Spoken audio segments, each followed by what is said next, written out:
TheLazyPeon! Many people that play World of Warcraft have a love-hate relationship with the game, which is only to be expected as you can't please everyone, especially in an MMORPG with so many different types of people. This video is a follow-up to last week's video in which we mentioned the top 10 reasons why people love World of Warcraft. So this week we're going to talk about the top 10 reasons why people hate WoW. Number 10. Ignorance and Stigma. Many people that hate World of Warcraft have never even tried the game due to things they've heard and the stigma attached to MMORPGs in general. My dad was and still is one of those people. I had to play WoW in secret as a kid because he heard some scare tactic discussion about online games on the radio. I remember him mentioning it whilst having dinner. It went something like this. Have you heard about that Warcraft game that's come out? People have quit their jobs to play it all day and some have even died playing it. Before you ask, no, you're not playing it. It'll fuck up your head and you'll grow up to be a loser. The game sounds like crap to me anyway. This was the first thing I'd ever heard about WoW, and instead of putting me off the game, his words only made me want to play it even more. I mean, if people had quit their jobs to play the game, then surely it had to have been pretty damn amazing. People often stereotype WoW players as virgins that have no life and live in their mum's basement. Obviously not everyone that plays WoW fits this stereotype, however it does act as a deterrent for people that would otherwise consider playing the game, as it's not considered to be a cool game to play. Back in school I remember everyone that played WoW being labelled as nerds, and generally being looked down on. For these reasons I kept it secret that I played the game, which was kinda sad. Now for a comment by Robbie Pax who sums this up nicely. Good old fallacy, stop liking what I don't like. This person doesn't like the Warcraft universe, genre, or has never even tried it, hence he or she hates that so many other people do, and that he or she is part of the minority. This is a similar thing within the community of other franchises such as Lord of the Rings or Harry Potter for instance. Some people just don't like what they don't understand. Number 9. The social aspect. Now, as an MMORPG, you'd expect to come across a lot of player interaction throughout your adventure, and this was definitely true back in previous expansions from vanilla through to mid-Wrath. However, it seems like since the introduction of the group finder the game has become less social. You can queue for pretty much anything and you don't necessarily need to make friends to see all the content. Heck, you don't even need to make groups for challenging quests anymore because there aren't any that can't be done solo. I tried a vanilla private server a few months back and something that struck me pretty hard was how beneficial grouping with other players was because leveling was much more challenging. Today that feeling is non-existent, especially when leveling.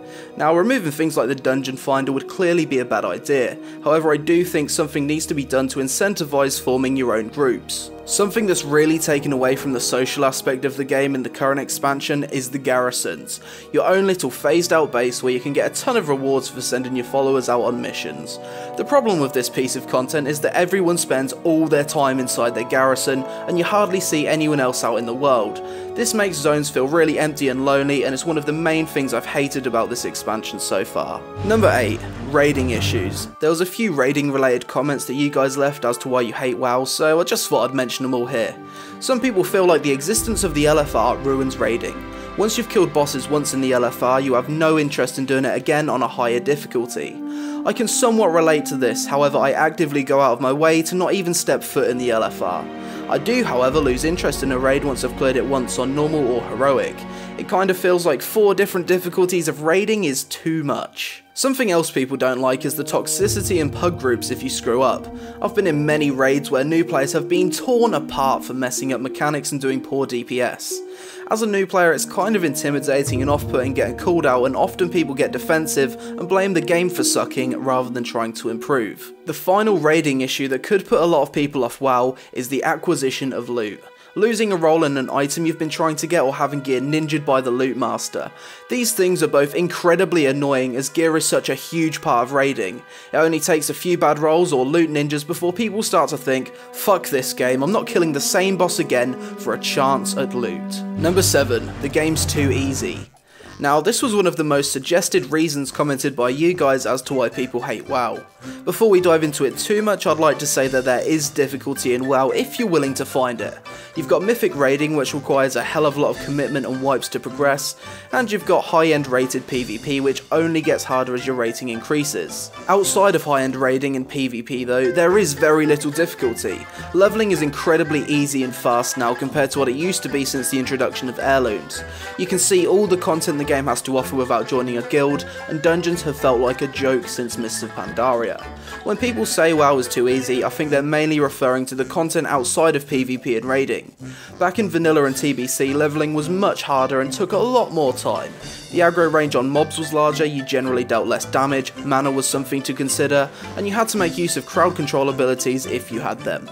I'm not sure if this difficulty made the game more fun back then, but it definitely felt more satisfying when you leveled up or finished a quest.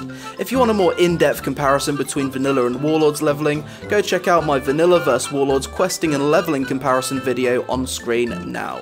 Number 6, my main spec got nerfed. Whenever the new patch notes are released, the first thing most of us will do is scroll down and check the class changes for our main spec. Are we getting buffs, nerfs, will my spec still be viable?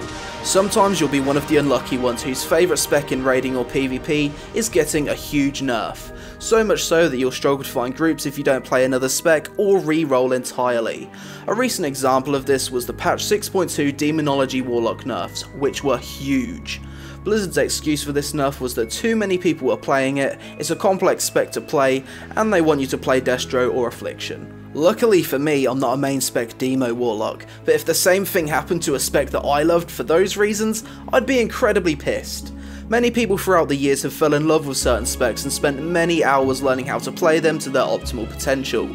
So when Blizzard just decides to drop a huge nerf forcing people to play something else, it can feel really unfair. Number 5, PvP issues. PvP is a path of endgame that seems to receive hardly any new content. It's been over 2 years since Blizzard have added any new battlegrounds or arenas, and many people that only want to play PvP feel like it's gotten stale. In Warlords of Draenor, Blizzard have put all their eggs in one basket to release Ashran, a world PvP zone that was meant to have a similar feel to the old Altaric Valley. This, however, wasn't the case, and after sitting for an hour-long queue just to get into the place, you can expect to do more PvE content than PvP. Pretty much every PvPer I've spoke to this expansion hates Ashran, yet in 6.2 players that want to compete at a high level of PvP have no choice but to do it every week as it rewards versatility gear, and having this stat on a hybrid class will put you at a big advantage over players who don't have it. Ashran for me has been one of the biggest fails so far this expansion. It's caused so many people to quit the game due to it being the only new piece of PvP content. Other than a lack of content, PvP suffers greatly from class imbalance, as class balancing is based on PvE. The result of this is players being forced into playing specs they don't like or having to re-roll entirely. If you want an example of how imbalanced PvP is, go watch Swifty's 6.2 burst comparison. You'll see a Holy Paladin doing more burst damage than half of the DPS specs. Fucking great. The final PvP related reason people might hate World of Warcraft is down to player skill. As a new player you'll find that PvP has quite a high skill cap, and many people get frustrated and quit if they're not good at it right away. I can kinda relate to this. Back in Wrath I really wanted to be good at PvP, but I sucked nuts at it and couldn't understand how other players were so good. Being an impatient 15-year-old at the time, I said fuck this, I'm done, PvP sucks, I'm gonna go raid. Number 4, addiction. World of Warcraft throughout the years has been widely accepted by the mainstream as an addictive game, even at times being compared to drugs. WoW addiction has been covered by mainstream media, news channels, and people have even made documentaries about it. I've tried to convince many real-life friends to give WoW a try in the past, and most of them are too afraid to try it due to what they've heard about the game in the media. The truth is, WoW addiction only affects a small minority of people that have addictive personalities. If they weren't addicted to WoW, they'd be playing something else. The fact that WoW is a game that can't be completed keeps them playing much longer than other games. This is why you'll hear about addiction to MMORPGs more than addiction to single-player adventure games, for example. MMORPGs are designed to be addictive, especially ones like WoW that have monthly subscriptions. It's in their best interest to keep people playing the game, as that's how they make their money. People either hate WoW for being addictive because of what they've heard about the game, or the massive amounts of time they've sunk into it that could have been spent doing more productive things in the real world. Number 3, it's getting old. This is another really common reason you guys suggested for people hating WoW. The game's just getting old. WoW has been the most popular MMORPG for the past 10 years, which is an incredibly long time.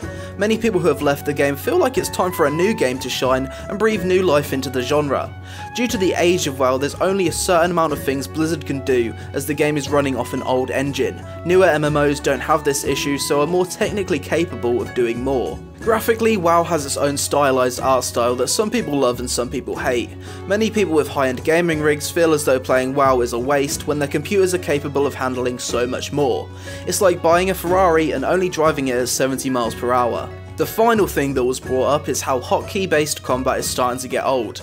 Other games such as Terra and Guild Wars 2 have gone into a more action-based combat system, which combines hotkeys with rolling, dodging and aiming your attacks at enemies. Now for a comment by Useless Channel 3. A reason why people hate it. WoW is getting old and it's starting to show. The constant drop of subs since Wrath, Blizz beginning to run out of pre-existing lore to use in new expansions, and its hotkey-based combat system. For some, pressing 1, 2 and 3 keys over and over isn't enough for them anymore. It's baffling how long WoW has stayed alive. 11 years, holy shit. With an MMO as large as WoW, it can't last forever. Now, I'm not one of those guys you can see shouting WoW is dead from the rooftops, as it's a statement that isn't true. WoW isn't dead yet, but the day will come when the next groundbreaking MMO comes out and everyone begins to play that instead. Unless of course I'm wrong and WoW becomes immortal like The Simpsons. Number 2, lack of content. Ever since the release of patch 5.4 in 2013, it feels like WoW hasn't been receiving the same amount of content as it used to. 5.4 lasted for 14 months and contained 1 raid tier, 2 PvP seasons and the Timeless Isle. When Warlords was announced, it initially sounded like it'd be full of content, but as time went on, Blizzard scrapped more and more things they announced would be available for the launch, such as the Caribou and Bladespire faction hubs, ability to move your garrison, the Trial of the Gladiator, and the Island of Farallon. In 6.1, many players, including myself, were hoping for a bunch of new content that was delayed for the launch, but all we got was new Blood Elf models and a selfie camera. Patch 6.2 added a new zone, new raid and mythic dungeons. Nothing new for PvP and nothing to do outside of raiding. I feel like many people are starting to hate WoW because the whole focus of the game seems to be on raiding. If you're not interested in raiding, you're gonna have a bad time. Number 1, cost. Cost and subscription was the biggest reason you guys suggested for why people hate WoW. In recent years, free-to-play games have become more and more popular, typically giving people access to the game for free, with the option of paying for cosmetics with real-life money. In World of Warcraft, you have to pay for the old expansions in the battle chest, buy the recent expansion for around $50, then pay an additional $15 a month to play the game. On top of that, there's the in-game store where you can buy mounts for $25 each and other cosmetics for slightly less. On top of that, there's also various in-game services which are quite expensive, such as the level 90 boost for $60, faction changes for around $30, and character transfers as well as race changes for $25 each. Many people actively dislike WoW for the fact that it's a subscription-based MMO that makes a lot of money from microtransactions. They feel like Blizzard are milking the player base for everything they can get. Others hate WoW because they want to play the game but can't afford the subscription fee every month, or because they don't feel as though the amount of content justifies the cost of the subscription. To summarise this list though, I feel like most people don't actually hate WoW, they just hate what it's become. Everyone has fond memories of the game from when they first started, and resubscribing years later, many of us try to recapture those feelings, but rarely ever do. When people don't find the fun they used to have, it's easy to look at things like leveling, PvP and raiding, and say the game's become too easy. The truth is, WoW is just getting old. There's new MMOs popping up all the time that have some amazing ideas and concepts that people want to see added to WoW, but due to how old the game's engine is, most of the time it's not feasible. Due to the success the game's previously had, people's expectations for WoW are extremely high, and when those expectations aren't met, people get pissed because they feel like they haven't got their money's worth after paying for the subscription fee and the game. I feel like the only way Blizzard could deliver everything the player base expects from them would be to create a new MMO, a WoW 2, but I can't see anything like that happening anytime soon. Okay guys, I know this has been a somewhat negative video, and I know it'll probably get a ton of dislikes, but if you want something a little more uplifting, go watch last week's video, the top 10 reasons why people love WoW. If there's something I missed, leave it in the comments below. Hope you enjoyed the video, and I'll see you next time.